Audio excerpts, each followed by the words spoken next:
বাংলাদেশ জুড়ে চলছে প্রচণ্ড দাবদাহ। তাপমাত্রা কোথাও কোথাও 40 ডিগ্রি সেলসিয়াস ছাড়িয়ে গেছে। এই তীব্র গরমে প্রতিদিনই বাড়ছে অসুস্থ মানুষের সংখ্যা।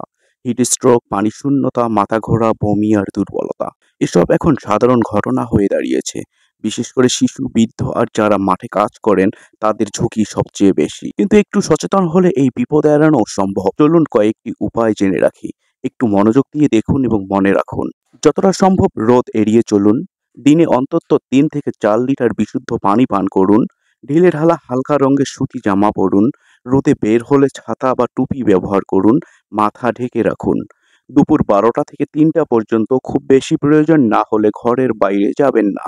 ঘরে বা অফিসে পর্যাপ্ত বাতাস চলাচল নিশ্চিত করুন। শিশু ও বৃদ্ধদের পানি পান করার কথা বারবার মনে করিয়ে দিন।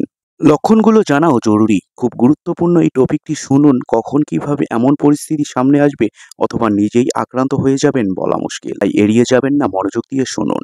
মাথা ঘোরা, বমি বমি ভাব, তাপমাত্রা বেড়ে যাওয়া, শরীরে পানি থাকা এগুলো দেখলেই দ্রুত ঠান্ডা স্থানে নিয়ে যেতে হবে। প্রয়োজনে ডাক্তারের শরণাপন্ন হতে হবে। সচেতনতা পারে জীবন বাঁচাতে। নিজে সচেতন হন, অন্যকে সচেতন করুন।